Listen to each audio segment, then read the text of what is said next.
So we are recording. Awesome. Well, thanks for joining us today. Hopefully we have some more students jump in with us here. My name is Ray. I am the career coach over social and behavioral sciences, humanities, and education here at Salt Lake Community College. And we have been doing employer sessions all semester for students. And today we have Liz Baldwin from the Natural History Museum of Utah, who is the Staffing and Students Opportunity Coordinator. They are here to talk about internship opportunities, volunteer opportunities, job opportunities, and anything related to the Natural History Museum of Utah. And so please feel free to ask questions in the chat or just ask them out loud, whichever works best for you. But with that, Liz, why don't you go ahead and take over and get started with what you have to share with us today. Awesome. Thanks so much for that introduction, Ray. If everybody else feels comfortable and kind of just introducing yourself and maybe saying what is interesting to you, like why you're at this event, and you don't have to share if you don't want to, but then that kind of can help me guide our conversation and guide kind of the information that you want. And so if you don't want to speak, it's okay, but I'll call on you and then give you like 5 seconds to unmute, since it's like really hard to do this with like Zoom. You don't really know, like, should I go in or should I not? So the first on my screen is Samantha, if you'd like to go. Sure. So I'm Sam. I'm an anthropology student at SLCC, and I just wanted to join to see what kind of opportunities are available, maybe what I could get involved in. Excellent. And then next on my screen is Brandy. If you want to share, jump in. If not. Sure, absolutely. I'm Brandy. I'm sorry my computer screen is not currently showing my face. I'm not sure what the problem is.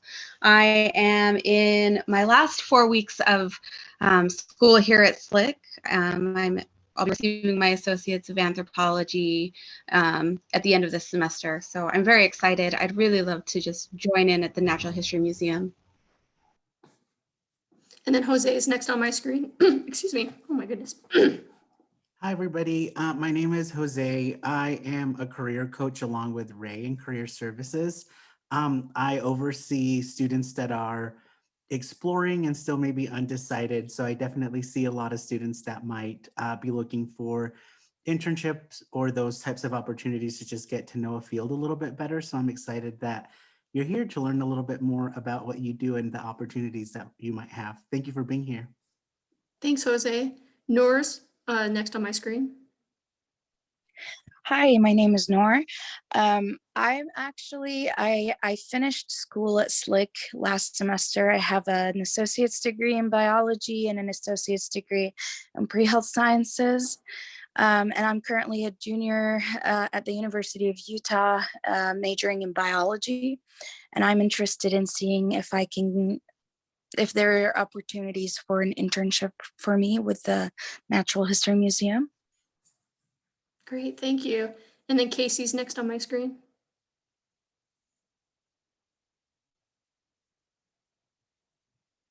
Okay, thank you, Casey. And then Mackenzie's next, but connecting to audio, so maybe we'll jump on in a second. And then Heather, if you'd like to.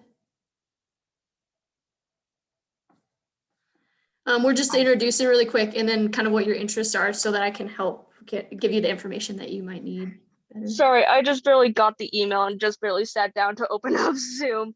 I'm Cassie.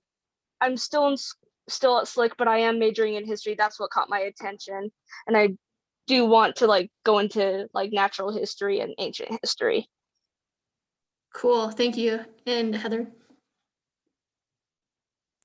Hi, sorry, same as Cassie. I just barely came in, just saw the email. I am an anthropology major at SLCC, still going through school. I am very interested in natural history, working with collections of artifacts, archaeology work, stuff like that. Very much what I want to do with my life, so. Excellent, cool. Well, I also got a background in anthropology. I also have a background in anthropology. And I'll just kind of start with kind of my journey to the Natural History Museum, because I think it will kind of maybe connect with a lot of what maybe you all, the pathways that you might be taking. And what I find when I work at the Natural History Museum, and also like in the anthropology field too, as well, because I was an archaeologist for about 4 years or so, is that like a lot of people find their way to those kind of careers and pathways in lots of different ways. So you don't have to, be on a trajectory and like follow every single step. Like people weave in and out and they find really interesting paths to those career opportunities, which is really interesting because then you find lots of people with lots of different perspectives and different ways to solve problems and to view the world. And so they're just really exciting places to work, both in the archaeology field and at the Natural History Museum. And so Ray kind of mentioned earlier, are there any ways to like start? How do you start at the Natural History Museum? Like that's something that you all might be curious about. And I can tell you how I started there. So I started as a volunteer a long time ago, probably 2012 or so 8 years or so ago. I was a volunteer for about a year, and I was working part-time and I was doing another internship. So I definitely suggest like putting your feelers out into lots of different places, because you're going to figure out the kinds of places that you want to work and the types of like skills that you want to develop. And then you're going to figure out what works really well for the path that you want to take and what doesn't work well. And I found, doing a lot of part-time work, doing a lot of internships, volunteering all across the Valley, that there were certain places that were more interesting to me, that fit my style, my professional and personal style a lot better than other places. And I got to try a lot of different places out. Now, that being said, I always recommend that people seek paid internships or paid opportunities first, right? Like you should not be giving away your labor for free. That's not cool. That's exploitation. And luckily at the museum, we don't have any unpaid internships. We do have lots of volunteer opportunities. And that's a really great way to kind of figure out if you like the organization before you spend, 3-4 months doing an internship. Volunteering is a great way to test stuff out. You only have to come in once a week. It's only a couple hours. You can see if you like the people and you like the place and the policies and the mission, honestly. But I found I really, really liked the people at the Natural History Museum, and I wanted to keep working there. And I really liked, my supervisor at the time, I was volunteering in the school programs department, and he said, "Hey, Liz, you've got a knack for this." And I never thought about, doing informal education or anything like that. My background's in anthropology. I was just kind of like getting a feeler, like, what kind of opportunities are available at the Natural History Museum. And I wanted to be close to the organization too, because I knew that I wanted to work at a museum someday. And so I was doing this volunteer role that wasn't really kind of in my purview, and I didn't really have a whole lot of experience working with kids, except, I had one part-time job as like a camp counselor and like doing like after school, like babysitting essentially for a rec center. They had like an attached like care center. And so I would do that, when I was in high school. And so I didn't have a ton of experience working with kids, but I did have this knack for communication. And that's something that I've taken along every single piece with me through all the different career opportunities and jobs that I've had, is my ability to communicate really complex ideas down and synthesize them. And so I went into a role at the Natural History Museum in education, and I worked in that role for 3 years at the same time. So the great thing about being part of the Natural History Museum is you're not just part of the Natural History Museum, you're part of the University of Utah. And so you have all these really great benefits that are supported through that institution, and you have access to a lot of resources, which is so great. It makes working at a place like the Natural History Museum a little different than working at other museums across the country. So not all museums are the same. Not all institutions have the same kind of funding or support or backing or like budgetary like structures that we have at the museum. And so like during the pandemic, we've been able to stay afloat because we have the support of the university, whereas a lot of other museums are going under right now, which is really unfortunate. It's sad to see a lot of those longtime institutions kind of go under. But that being said, like working at the university, you have a lot of resources. So I was able to pursue a master's degree at the same time while working in this education department. And then after I received my master's degree, I gained a lot of experience in research and lab work, as well as field work during my time there. And I moved into the field of archaeology and then did that for a number of years. Really enjoyed it. It's a great field. It's demanding. It's hard. It's not for the faint of heart. You are in all sorts of situations, doing all sorts of very hard labor tasks. My uncle, he's an engineer, and he works closely with archaeologists a lot. They do a lot of transmission line stuff. And I did a ton of that too, as well, when I was in the field of archaeology. And he said, you guys are the highest paid, or the highest educated, lowest paid laborers that exist in the country. So that's like, you aren't going to get paid a lot doing archaeology. And you're going to be away from home a lot, and it's a hard job, but it's definitely worth it. And I would never, ever tell somebody not to pursue that career path. But I did have other goals in my life that I wanted to accomplish, and I couldn't do that making the wages that I was making and being away from home as often as I was. And so I started turning and looking around at my networks, and I saw this really great opportunity at the Natural History Museum open up in the staffing and student opportunities coordinator. And I took all of those skills that I built over my life in lots of different roles and lots of different jobs. And this position really is an amazing fit because it allows me to utilize all the skills that I've been able to build and gain over time. I got a lot of project management skills when I was doing archaeology, and I use a lot of that now. A lot of my communication skills that I developed when I was an educator, I use that all the time. Being able to communicate, both verbally and over email is a very valuable skill. I use that all the time. So I've been able to build on my social networks and build on my kind of skill sets to find myself in this position, which is totally irrelevant and not related to what I studied at all in school. So that's kind of my pathway. So there are ways to kind of find yourself and find your way into the museum in kind of unexpected ways that are pathways that you would never really expect to find. That being said, are there any questions about, would you guys like to ask any questions about what I just said? Or want any more like explicit examples? So I'm curious, I looked just like a year ago for volunteer opportunities at the Natural History Museum, and COVID just happened, and that was like a big no from there on. Is that reopened now, and what type of volunteer positions are there? Yeah, that's a super, thanks Heather for that question. So we can kind of group everything together, volunteer positions, internships, employment right now. Because we are part of the University of Utah, they have implemented a hiring freeze.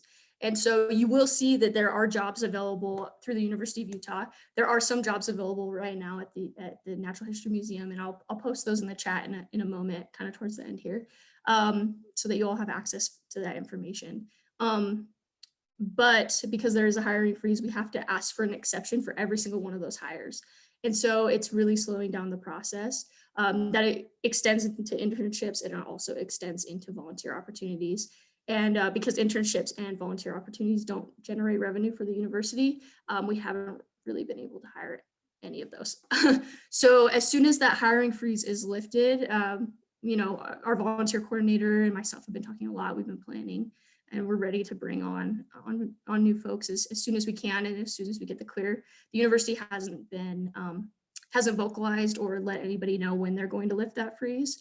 I'm hoping that we will be able to start returning back to bringing on volunteers and interns in the fall, but I'm not going to make a promise. That's where I'm setting my sights and planning accordingly to be able to do that. And I'll be ready if it happens in the fall to bring on interns, and our volunteer coordinator will be ready to bring on volunteers. But yeah, it's been an unfortunate year, right? I graduated into the recession, and so I can definitely empathize with where you all are at right now. It's a tough job market, and it is going to be difficult, and you are going to have to probably do things that you wouldn't have expected that you had to do just to kind of pay the bills and kind of find your way. But I found for myself that even though I was a bank teller for a while, I don't really like handling money. I don't it's not my favorite thing to do, but I did develop a ton of really amazing skill sets while doing that. And so yeah, you just you'll have to maybe do stuff that you don't really love to do just so that you can pay the bills. But just because you're doing those things doesn't mean that you're wasting your time. You're definitely building skills and figuring out what you like and what you don't like. So yeah. Hey Liz, to piggyback off of Heather's question, I guess what type of volunteer and internship roles are there going to be once those get back up, or what type of roles have there been in the past that you can touch on, so Yeah. they're more aware of, you know, if they're wanting to go this way or that way, or, you know. Yeah, absolutely. So the really great thing about a museum is that there's so much going on. So a lot of times people think, you know, natural history museum, dinosaurs, paleontology. Like, yes, of course we do that. That's super awesome and like very cool. But we have lots of different collections at the museum. We've got our anthropology collections, archaeology collections, our ethnography collections, botany. We've got mycology and geology, and then paleontology, of course. And like invertebrates and vertebrate collections. And so there's lots of research happening at the museum. And so like, that's kind of the second thing. Like if you think paleontology first, then like next you think of collections and research, like as a museum. So we have internships in all of those fields, and all of our departments that work in collections and research bring on interns. And yeah, Brandy, we are still searching for summer camp coordinators, and I'm going to post that link so you can find those in the chat later. So cool, thanks for the question. And then we like, so you think second, you think of collections and research, but also museums of business as well. And so there's a lot of administration that happens at museums. So there's internships in our accounting and philanthropy. We also have education and public outreach. So we also have internships in those departments and fields as well. We also have graphic designers, and so we have folks that do that and sometimes have internships, not as often as those other fields that I just mentioned, but sometimes they'll have internships come up too. We also have volunteers in pretty much every department and sector at the museum. We have more than 700 volunteers that volunteer at the museum, which is incredible. Like we would not be able to do what we do without our volunteers, and they are such a valuable part of the museum and of the museum experience. And like I said before, you know, I was getting my master's degree and getting lab experience. Part of that lab experience was at the Natural History Museum, and I learned so much from our volunteers, because a lot of those folks are retired professionals, and they're just continuing to, you know, share their craft and share their skills, which is really awesome. So I've learned so much from our volunteers, and they're incredible. We also have employment opportunities in all those departments that I've, you know, said. So some kinds of jobs open up a lot more often than other kinds of jobs. So our part-time jobs open up more often than our full-time jobs, because once people start working at the museum, a lot of folks really enjoy it, and they really like the environment, and they really like the colleagues that they work with. And so when those jobs do open up, they are a little more rare to find than the jobs that kind of transition more seasonally, or, you know, they're not necessarily temporary, but, you know, people are moving in and out of them as they're getting their degrees or finding a new pathway and transitioning from one stage of their life to another. And about 60% of our employees are part-time employees. And so like a lot of our jobs do open up. So definitely check our employment site. We have a lot of jobs opening up in normal circumstances, not in COVID times, of course, but you know, when we are doing our normal cadence of hiring, we have a lot of jobs coming through. So it's always valuable to come and check our website every now and then. And it's really hard to search for Natural History Museum jobs on the University of Utah website. So like, because we're part of the university, all of our jobs get sent through the university application system. But we do have a place on our website, an employment tab. I would suggest checking there, because all of our jobs get posted to there as well. So that was a much easier way to find them. And then you don't have to be like scrolling through and searching a bunch of university jobs that might not be applicable to you. Yeah. Did that get at your question a little bit, Ray? Cool. Are there any other questions?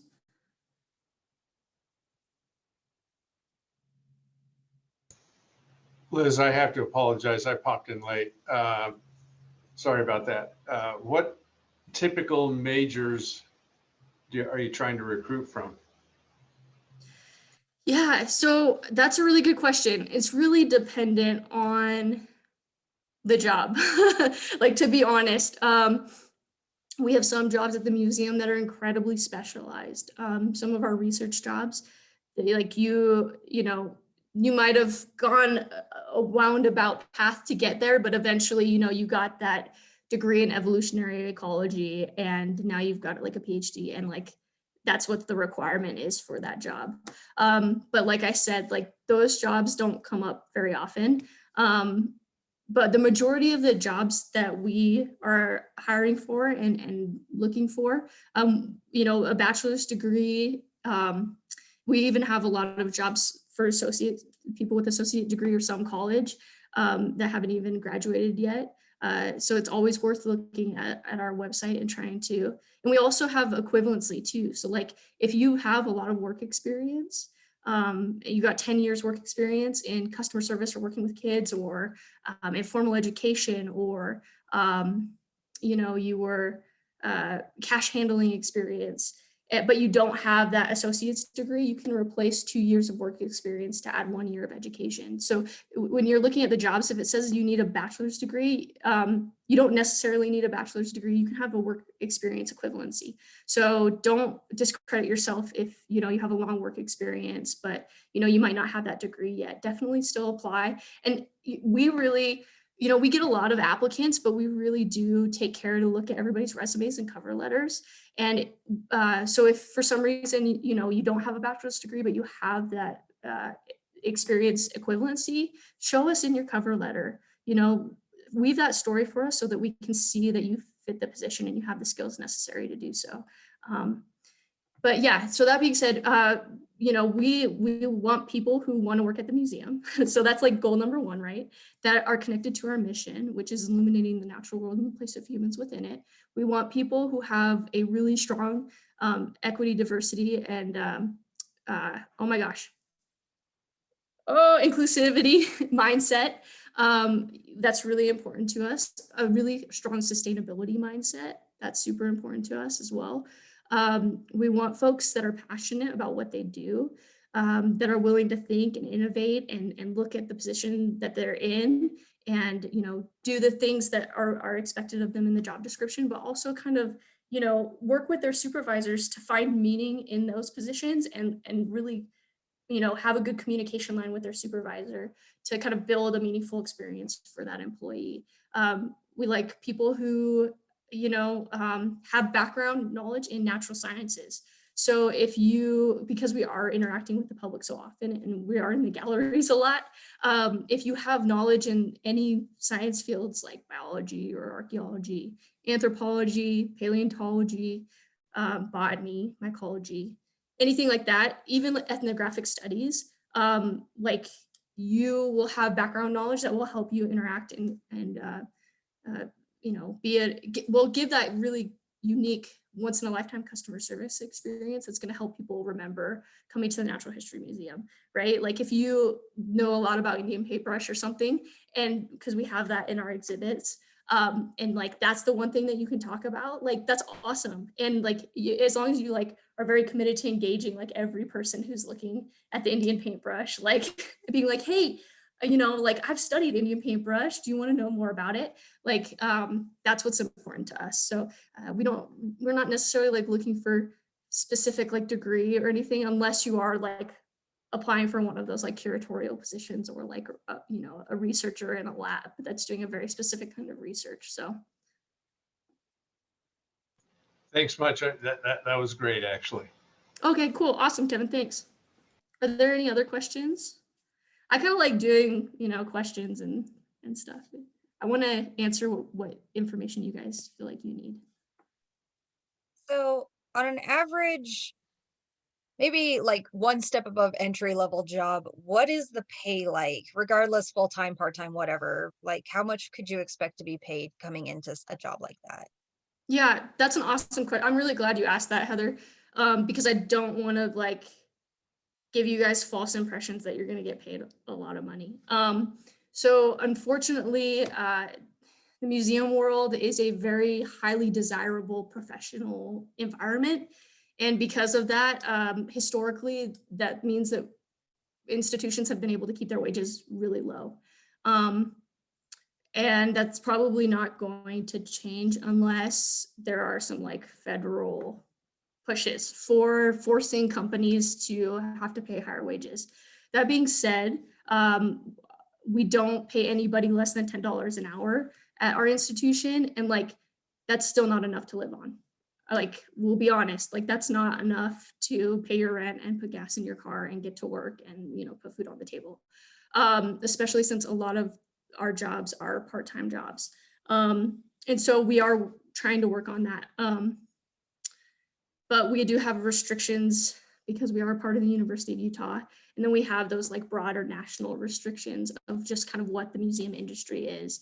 And like, we have a lot of people with PhDs and like, they're not even clearing $50,000 a year. So you just need to like, that's kind of just the reality. And I want to be very clear and upfront with you all about that, because if this is a career path that you are going to be taking, like I said, you know, I loved my job as an archaeologist. It was something that I enjoyed so much, but like I had other goals and I had other things that I needed to be able to do and provide for my family. And I couldn't do that on the wages that I was making as an archaeologist. And so now you guys know that I was making very little as an archaeologist, because you know that very few people clear $50,000 at the museum with PhDs. So like you are going to be taking less wages working for an institution like a museum, unless there's like mega changes that happen like within our country and pay scales and requirements for companies to do so. That being said, though, one of the reasons why I chose to take lower wages is because, like I said before, when you're part of a university, you have access to really awesome resources. And so if you can find your way from a part-time position to a full-time position, the benefits are really incredible. So you've got really great benefits. You've got a lot of resources. You have a lot of support resources for mental health, for like your actual physical health, for your family. You have great retirement like options. You have, you know, like networks and affinity groups that you can be a part of and join and have support through your career journey, which does exist in a lot of companies, but you know, in other companies that I worked for didn't really exist. And it's something that I really appreciate and take advantage of.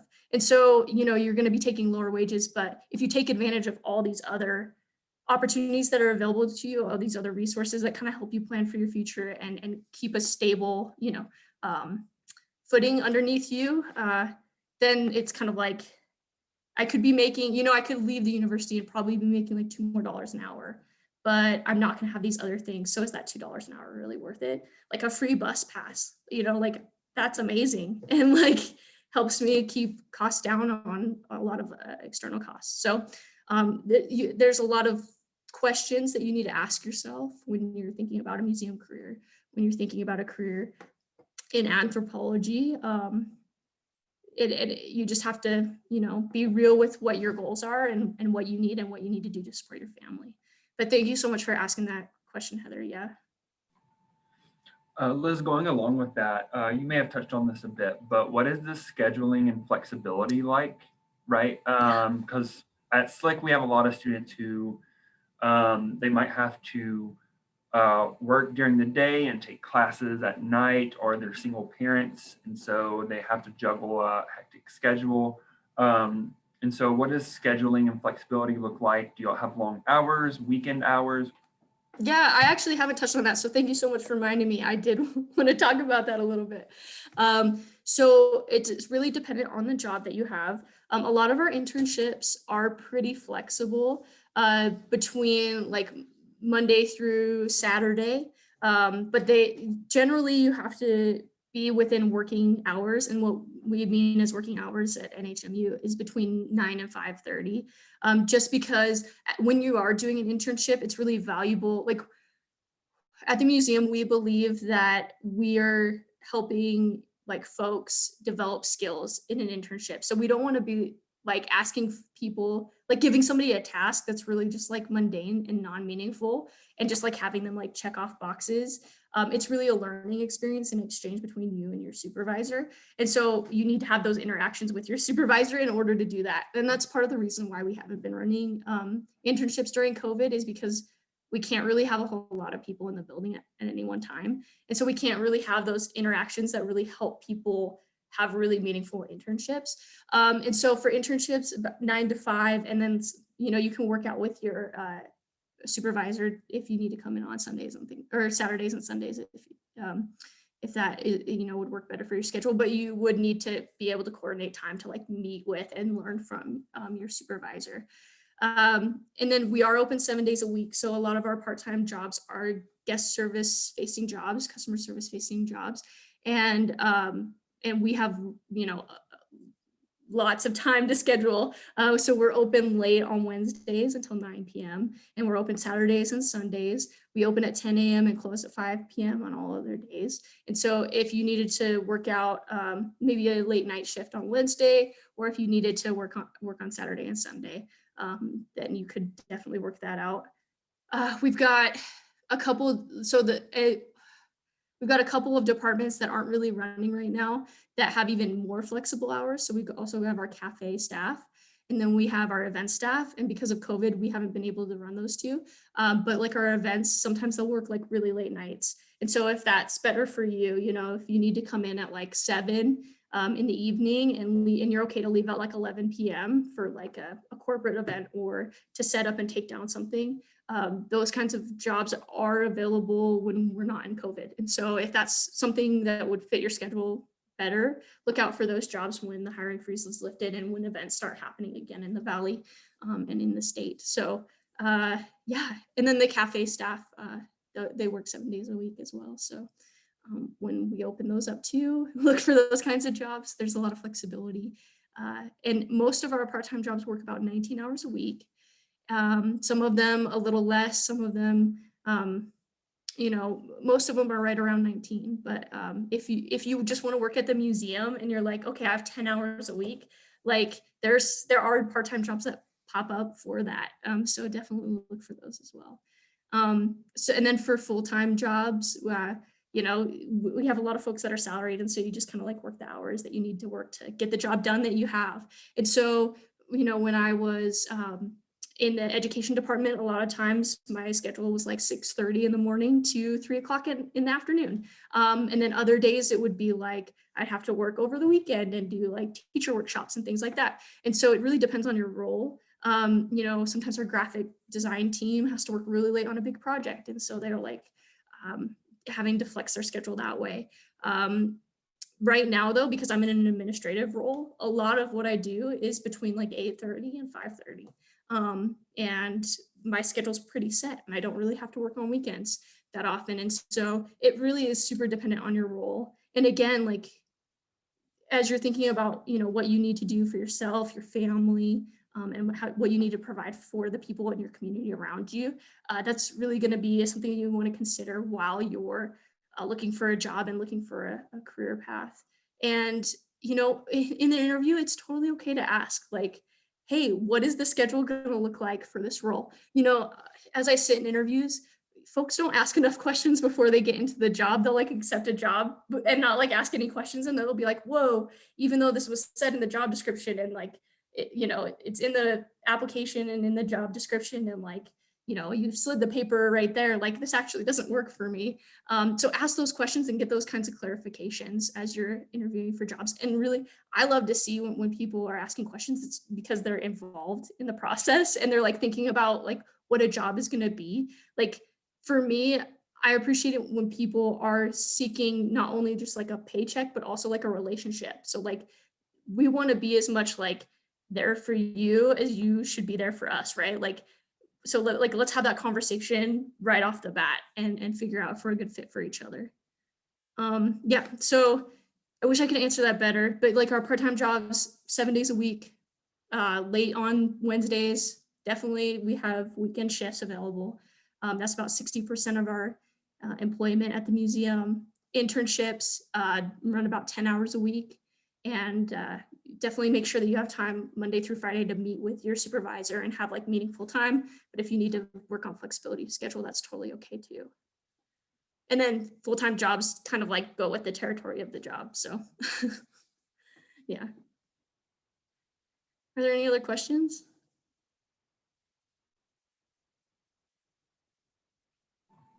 So I have a question. So our office offers a resource called cooperative education, basically meaning that students who have a job or an internship in their field can receive elective credit if they are supported by their department and supervisor. And obviously there's some other eligibility requirements. Would that be something that the Natural History Museum would support if a student wanted to do that through Salt Lake Community College? Yeah. So are you talking about like unpaid, but like research opportunities? No, so basically, for instance, if an anthropology student had got an internship or a job with the Natural History Museum, and they had elective credit left that they still needed to fulfill with Salt Lake Community College, as long as they meet deadlines and eligibility requirements, they can register for something called cooperative education and receive elective credit that will go towards their degree requirements. However, they can't just do that. They have to have support from whoever is supervising them. And there's a few things that go into it. But basically, if a student is employed through Natural History Museum, would they be able to do cooperative education and receive credit? That sounds super cool. I actually don't know the answer to that. I'm like right now I want to say like, yeah, that makes sense. But like I would need to know like what kind of support the supervisor would need. But so definitely send me an email. Yeah, for sure. We can start working on setting that up. Yeah, and any students who want to know more about what I just said with cooperative education, please feel free to reach out to me and I can let you know more if you need elective credit to complete your degree. Does anyone else have any questions for Liz? We have her for about three more minutes. And Liz, feel free to drop the resources and links in the chat box for the students. Yeah, I was just about to say while you all are thinking, I'm gonna. Okay, I have like one more. You can answer it like super fast, but when you said you worked as an archaeologist, was that through the Natural History Museum or was that separate? Did they like sponsor these or like the archaeology work, or is that like not part of it per se? Yeah, it was both. So I both worked as an archaeologist for the museum and then also for a private corporation. And so, yeah. Do you have any like further questions about that? Like, so I'll just go like in a little background of what kind of archaeology work happens through NHMU. So we have a research site at NHMU called Range Creek Canyon. It's a really special, awesome canyon. It's about 30 miles long. It's located southeast of Price, Utah. And it has mostly Fremont artifacts in it and archaeology. There are some Ute sites as well that have been identified in the canyon, and also historical archaeology. So ranching archaeology that happened in the canyon.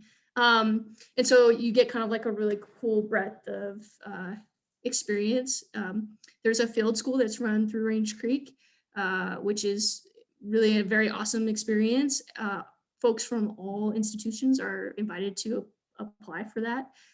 They have closed their registration for this year, but it's run every single year. And so look for next summer for opportunities. If you do want to have a career in archaeology, a field school is pretty much required, which is super unfortunate because you usually have to pay for it. There's very little scholarships available to help you cover the cost of that. You will be away from the valley to do that.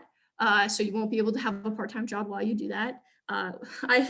It really sucks. I was lucky. My employer at the time let me leave for 10 days. And then when I came home for the 4-day breaks, because it was over the weekend, I picked up shifts that other people had picked up for me. And they let me keep my job, which was really great. But that meant I pretty much like worked every single day for like 4 months, which was not awesome. But you know, you do what you have to do. And so, yeah, you will be away from the valley. And to usually do a field school, you know, they don't really happen in the Salt Lake Valley. And yeah, and then you have to pay for it as well. So there's like a lot of hurdles and it's not super equitable. And, you know, the field of archaeology and anthropology is starting to have conversations about like how it's not an equitable field and how there's a lot of restrictions and hoops and things that people need to hop through that aren't available, like those opportunities and chances aren't available for a lot of folks to be able to do that. Unfortunately, the conversations are just happening like right now. And so they're not going to change for probably a while. But you can hopefully, you know, if you can have enough time to plan and think and you know, budget, and hopefully you can make that happen for yourself. But then like you do all this budgeting and planning and you take all these odd jobs and then you like don't get paid a lot when you get into the field. So just be like aware of that. Like it's going to be a lot of like hoop jumping, and it's a super fun, awesome job. And I traveled all over the country. I worked in 9 different states, and got to see a lot of parts of the country that I wouldn't have gotten to see. But you know, there's like benefits and costs to every job, and you just have to decide if it's the right fit for you.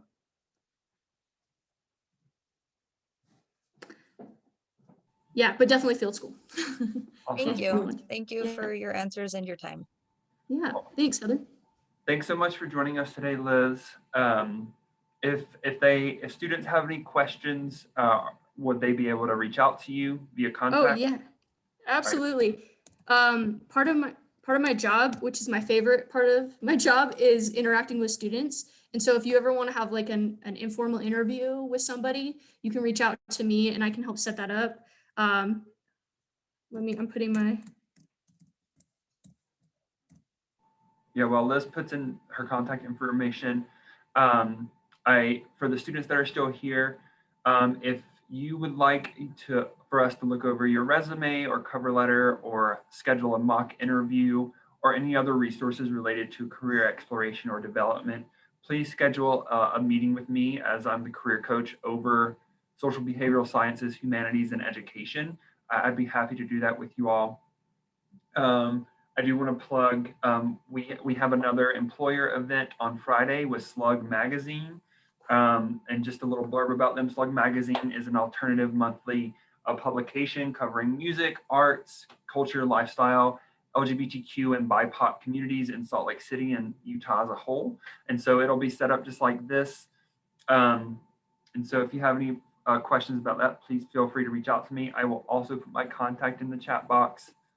And then Liz, I will be in contact with you about cooperative education and then how we can post internship and job opportunities that you might be promoting to our students on campus. That would be so great. Thanks, Ray. Yeah, and I'm a resource, so reach out to me as well if you ever have any questions, or yeah, like I said, if you want to set up an informational interview, or if you see a job application or a job posting that you're just like, what the heck is this asking for? Yeah. Feel free to email me. I'll help clarify. You know, I can even look at your resume as well. But Ray would be a great resource to do that too. So definitely utilize us. That's what we're here for. Awesome. Thanks so much for attending, everyone. We really, really appreciate it and being engaged with Liz. Y'all have a great rest of your week. And if you have questions, please feel free to reach out to me or Liz. Y'all have a great rest of your day. See ya. Bye, Thanks y'all. much.